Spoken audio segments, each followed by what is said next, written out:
Olá pessoal, tudo bem? Meu nome é Caetano e esse é o nosso canal sobre questão agrária. Na aula de hoje a gente vai trabalhar a transição entre o modo de produção escravista e o modo de produção capitalista no Brasil, destacando especificamente a questão agrária, ou seja, as relações de produção do meio rural brasileiro. Bom gente, vamos dividir esse vídeo em duas partes. Uma parte, que é essa aqui, que a gente vai abordar a questão da escravidão. E a outra parte, que a gente vai abordar a questão da terra, que é a questão da propriedade privada também, e a questão da modernização agrícola. Então, para começar, vamos lá para o quadro. Então, gente, vamos aqui no quadro falar um pouco sobre esse processo legal do fim do escravismo no Brasil. Bom, o Brasil, ele fica independente dia 7 de setembro de 1822. E a independência do Brasil, ela já é uma independência diferente de outros processos de independência que ocorreram no continente latino-americano. Ao contrário dos outros países de língua espanhola, o Brasil ele se torna independente de forma unificada.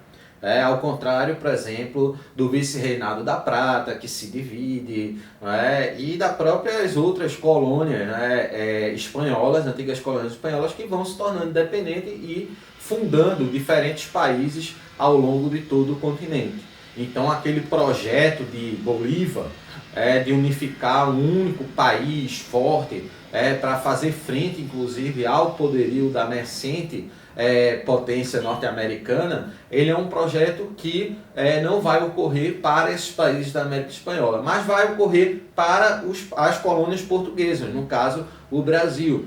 Então, o Brasil, quando torna-se independente, ele vai tornar-se de maneira unificada. E o que é que vai unificar essa nação enquanto nação independente? Bom, um historiador chamado Zé Murilo de Carvalho, ele vai apontar várias causas que têm a ver com uma formação unitária da elite, com um treinamento unitário dessa elite política que vai nascer no Brasil no século XIX.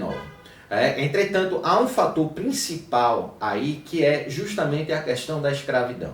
Ou seja, a elite econômica brasileira, na altura de 1822, ela não estava disposta a abrir mão da escravidão e ela tinha uma leitura de que só conseguiria manter a escravidão se fosse uma nação unida. Ou seja, se Pernambuco se separasse da Bahia e se separasse do Rio de Janeiro, o que ocorreria é que essas nações ficariam mais factíveis às pressões internacionais que já existiam na altura para que o Brasil terminasse o seu sistema escravista. E um outro ponto que é necessário que a gente coloque é que, assim, por mais que a gente entenda que a escravidão ela tinha um fator desumano profundo no seu sistema econômico, por mais que a gente diga que a escravidão ela era um mecanismo de produção atrasado frente à própria forma de produção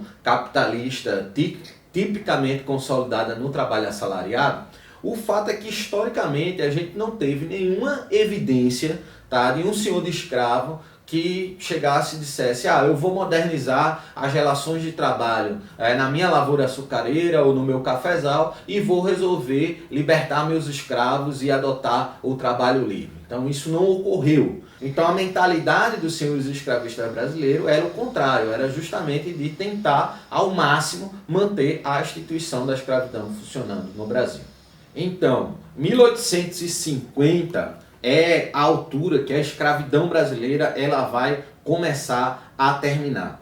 E uma lei que foi fundamental para que isso ocorresse foi a Lei Eusébio de Queiroz. Essa Lei Eusébio de Queiroz ela só foi promulgada por muita pressão da Inglaterra. A questão do tráfico intercontinental de escravos era uma das pautas principais dos abolicionistas ingleses e da pressão internacional para o fim da escravidão. Então a Inglaterra já havia tentado por várias vezes perseguia esses navios negreiros, inclusive os navios ingleses, quando encontravam um navio negreiro no alto mar, apreendia esse navio e libertava os escravos. Entretanto, a Inglaterra não conseguia fiscalizar o mar sozinho. Então, o que foi que ela fez? Ela deu um ultimato ao governo brasileiro. Promulgou uma lei que permitia que a marinha inglesa entrasse no Brasil atrás de escravos que foram traficados ao longo do Atlântico. Então isso acaba que representava um claro atentado à soberania nacional. Por mais que o Brasil fosse uma nação que tinha seus laços diplomáticos ali com a Inglaterra e fosse até meio que subalterno aos interesses do capital inglês, o fato é que você tem uma marinha de outro país dentro do seu próprio país, prendendo senhores de escravo, prendendo traficantes de escravo, que nessa altura já eram quase todos brasileiros, era realmente um grande atentado à soberania nacional. Então, o Brasil foi obrigado a promulgar uma lei que vai efetivamente proibir o tráfico intercontinental de escravos. E por que isso vai ter um efeito direto no fim da escravidão no Brasil? Porque o Brasil, se a gente for olhar o sistema escravista como um todo, o sistema escravista brasileiro, ele dependia desse tráfico intercontinental. Ele dependia de que os escravos fossem comprados. Então não se desenvolveu no Brasil, como se desenvolveu nos Estados Unidos, um sistema escravista que se abastecesse via reprodução escrava. Então por isso que a proibição do tráfico foi efetivamente um tiro de morte no escravismo brasileiro. Só que um tiro de uma morte muito longa, porque o escravismo brasileiro ele só foi efetivamente derrotado depois de 38 anos dessa lei de 1850. Então, o que ocorre é que o fim do escravismo brasileiro ele foi muito lento, muito gradual e até mesmo ele foi um escravismo que ele terminou na medida do possível, ou seja, à medida do possível que as elites políticas encontrassem um jeito de manter o escravismo, elas iam mantendo até as últimas consequências. 1871, que foi a lei do ventre livre, ela já tem um contexto diferente da lei Eusébio Queiroz. Por quê? Porque a lei do ventre livre, ela não vai nascer de uma grande pressão externa, como houve no caso da lei Eusébio Queiroz. Pelo contrário, a Inglaterra, na altura, tinha relações ótimas com o Brasil por conta da Guerra do Paraguai. Então, a lei do ventre livre, ela de alguma forma, ela foi aprovada como uma sinalização de determinada parte da elite política nacional de que a escravidão ela teria essa data para acabar. E foi a partir de 1871 que começou-se a se ter efetivamente uma certeza de que a escravidão não duraria para sempre no Brasil, pelo menos em seu formato oficial. Entretanto, mesmo depois de aprovada a lei do ventre livre em 1871, esse fim ainda iria demorar mais 17 anos. Então, 1885, quando é aprovada a lei do sexagenário, aí sim você já tinha um regime escravista em franco declínio, ou seja, as pessoas já sabiam que o fim da escravidão estava próximo, que já era uma questão de tempo acabar com a escravidão, até que é promulgada a Lei Áurea em 1888, que termina definitivamente com o escravismo de maneira oficial no Brasil. E, gente, só uma outra coisa para a gente voltar ali para a biblioteca. Há também uma coisa a ser analisada, que são os efeitos políticos da escravidão, os efeitos políticos do fim da escravidão. A monarquia no Brasil ela é adotada muito em função desse projeto nacional que tinha como pano de fundo econômico a questão de manter a escravidão, e também não é coincidência que um ano depois de promulgada a Lei Áurea, a lei que foi assinada pela princesa herdeira do Brasil, do trono de Dom Pedro II, que foi a princesa Isabel, a monarquia cai. Então, a elite agrária brasileira, ela não perdoa a monarquia por ter trabalhado até em determinada altura para esse fim da escravidão, ainda que, sejamos justos, a monarquia, na verdade, ela fez um fim muito gradual e muito lento da escravidão. Mas ainda assim, a elite agrária brasileira não perdoa a família real e acaba por fazer um golpe de Estado que resultou na proclamação da República 15 de novembro de 1889. Então, gente, visto esse processo legal do fim da escravidão, a gente tem que entender duas coisas. Primeiro, a escravidão no Brasil, ela acaba de forma legal. O que acabou na escravidão não foram as relações sociais escravistas, mas sim aquela lei que permitia que o senhor de engenho vendesse um escravo, aquela lei que permitia que o senhor de engenho machucasse um escravo, estuprasse uma escrava. Então tudo isso era legal perante a lei. E a partir de 1888 isso deixa de ser legal. Agora, é importante que a gente entenda que no Brasil várias leis não funcionam. Então, assim, a escravidão ela demorou para realmente terminar no Brasil. E em alguns tipos de trabalho, ela ainda tem uma marca escravista muito forte. Como, por exemplo, a questão do trabalhador rural até hoje. Alguns trabalhadores rurais na lavoura açucareira, por exemplo, em São Paulo, eles têm uma característica muito semelhante à de um escravo. O cara que vai trabalhar ali na lavoura e é viciado pelo crack e aí trabalha muito em função de ter consumido aquela pedra de crack, etc. Outra situação que é muito presente o trabalho escravo nas carvoarias. Então você tem carvoarias clandestinas ao longo da região amazônica, que o sujeito vai lá, contrata uns caras, joga ali no meio da floresta para eles fazerem carvão e muitas vezes eles nem são pagos ou até mesmo são assassinados e ninguém sabe, ninguém viu. Então o Brasil ainda guarda muita marca desse trabalho escravo. E sem dúvida, uma das maiores heranças da escravidão no trabalhador brasileiro é a herança que existe em relação às trabalhadoras domésticas.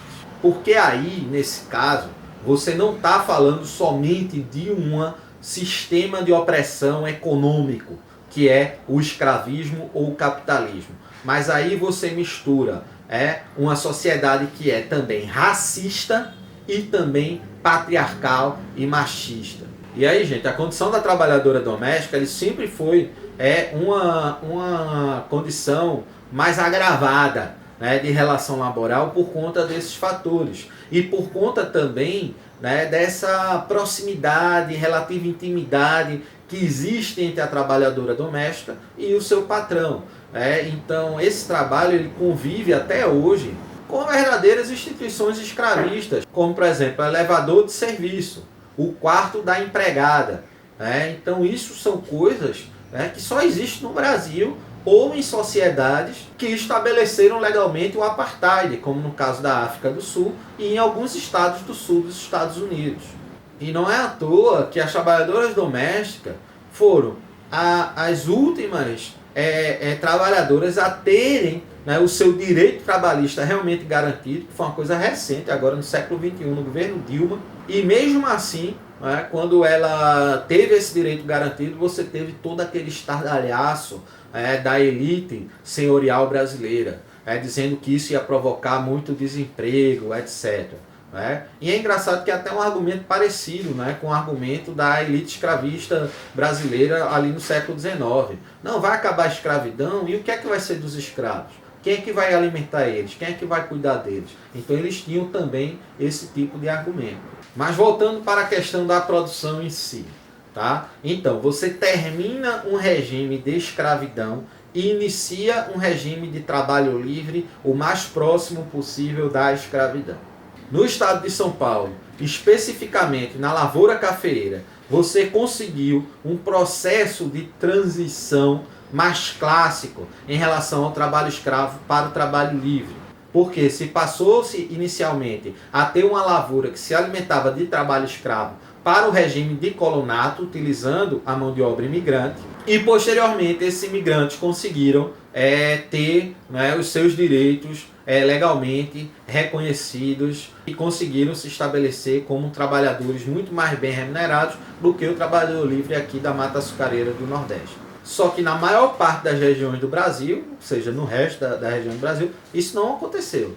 Então você teve, principalmente na região Nordeste, uma transição que foi a transição da mão de obra escrava para uma mão de obra livre, mas o cara que trabalhava era trabalhador livre, mas não recebia um salário. Às vezes trabalhava sem receber o dia, às vezes recebia, mas tinha uma dívida a pagar no barracão, às vezes trabalhava por um prato de comida. Então isso são estruturas sociais que foram mantidas da escravidão, mesmo dentro de uma sociedade capitalista. Tá? Então é preciso que a gente entenda esse elemento que nós fizemos realmente a transição, nós não somos mais uma sociedade escravista, entretanto essa transição ela foi muito lenta, muito gradual e ela não se restringiu à lei de 1888. Por isso que a gente entende que esse período de transição do escravismo para o capitalismo no mundo agrícola brasileiro, ele compreende do ano de 1850, que é quando você vai ter a Lei Eusébio Queiroz e a Lei de Terras, e vai até 1930. Porque aí sim, depois de 1930, a sociedade brasileira vai se industrializar e, como a gente explicou em um outro vídeo chamado O que é Agronegócio, a sociedade brasileira vai iniciar um modelo de produção capitalista através desse modelo que é o modelo do agronegócio. Mas durante esse período você teve um período meio que misturado, onde era escravista e era também capitalista ao mesmo tempo. Mas as marcas do escravismo, muitas delas continuam presentes na sociedade brasileira até os dias de hoje. Então é isso, gente. Espero que vocês tenham gostado do vídeo, tá bem? Não se esquece de dar uma curtida e de se inscrever no canal, tá certo? Um grande abraço e até a próxima.